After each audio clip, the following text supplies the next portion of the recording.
Good evening. Tonight, we gather to discuss the most celebrated, the most powerful, and yet the most misunderstood of all my methods, the art of entering the state akin to sleep. What is this state? It is that drowsy, delicate threshold between waking and sleep, when the body lies still and the mind begins to drift, yet you remain aware. It is the doorway to your subconscious, the place where imaginal acts take root and shape the world of form. I have received countless letters, and after my lectures, men and women come to me with the same troubled look in their eyes. They say, "Neville, I have tried. I lie down every night, I still my body, I close my eyes, and I see nothing. My mind is a blank canvas. Am I lacking the power? Am I one of those for whom this law will not work?" They speak of the struggle to conjure a clear picture, to hold a steady scene. They speak of the frustration of the mind that wanders, or the great disappointment of falling asleep before the work is done. They have come to believe that this art of imagining is a special talent, a gift given only to the few. Tonight, I am here to tell you that this belief is a profound misunderstanding. If you have ever struggled to visualize, if you have ever felt that your mind was an empty theater, then this lesson is for you. For you have been focusing on the wrong thing entirely. You have been trying with great effort to become a master painter, when your true power lies in being a master feeler.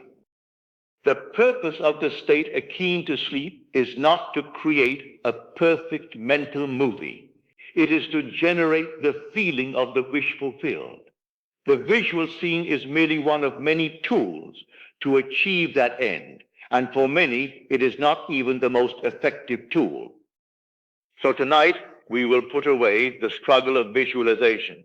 We will explore the other, more potent gateways to the subconscious mind. You will learn that your sense of touch, of hearing, of smell and imagination can be far more powerful than your inner sight. This is not a lesson for the visualizers. This is a revelation for everyone else. For those who believe they cannot, I will show you that you have been doing it perfectly your entire life. Now that we have laid aside the belief that visualization is the only doorway, let us examine what truly moves the subconscious mind. Let us now enter the deeper principle behind the practice. You have been led to believe that the purpose of the state akin to sleep is to become a master painter in your mind's eye.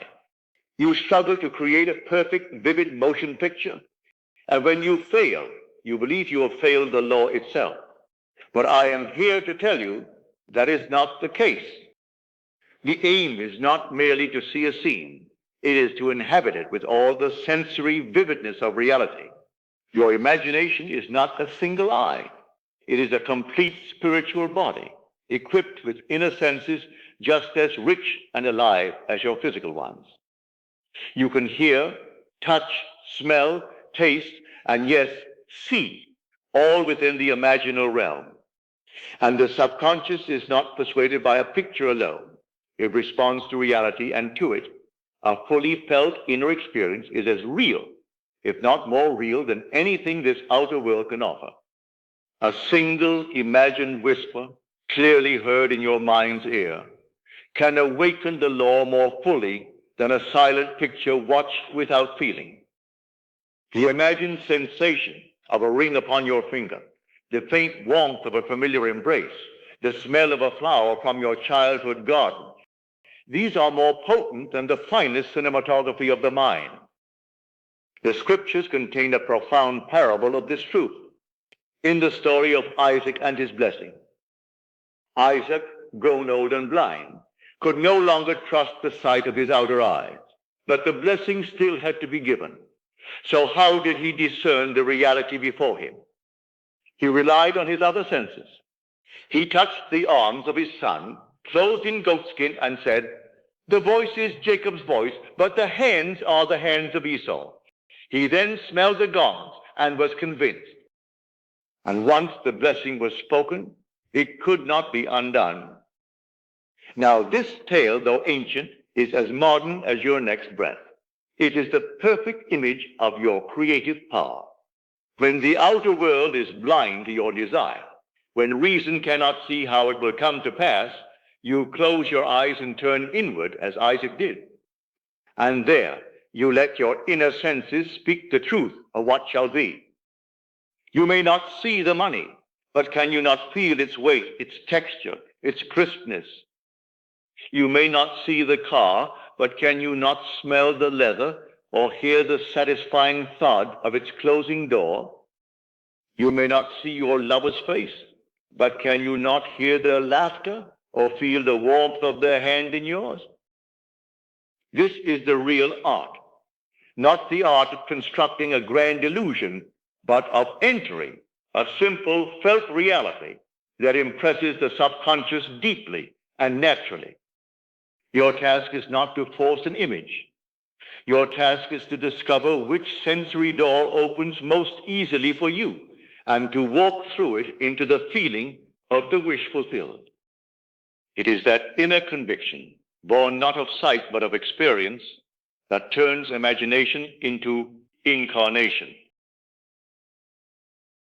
Now that the principle has been made plain, that feeling is the key and not the perfection of sight, let us enter the clinic of the imagination. Let us tend gently to the trouble so often confided to me after lectures, quietly spoken or written in earnest letters. Though the law is simple, many who try to live by it suffer, not from lack of power, but from misunderstanding its tools. One common concern I've often heard begins with a quiet confession. Neville, I cannot visualize. My mind is a blank, an empty space. To this I say, you are not failing. You are simply reaching for the wrong instrument. You've been trying to open a door with a key that does not fit your hand, while 5 others hang ready at your side. If your inner sight is dim, do not strain to sharpen it. Instead, use the sense that is already vivid. Close your eyes, not to see, but to feel. Can you not sense the crisp edge of a banknote between your fingers, the texture of paper, the weight of a doorknob turning beneath your hand? One single sensation, fully accepted, carries within it the entire implication of the state fulfilled. I call this a point of union, a simple felt impression that contains the whole. You do not need to see the house if you can feel the key in your pocket. And for others, it is not touch, but sound that opens the inner world. I recall a young singer who once came to me in despair. She could not see herself on the stage, no matter how she tried. So I said, do not try to see. Tonight you will listen. Each evening, as she sank into that gentle drowsiness, she imagined a dear friend whispering, oh, it was a wonderful performance. That single phrase, repeated softly, became more real than her fear. And soon the world confirmed what her imagination had declared. Not every door is opened by the same key.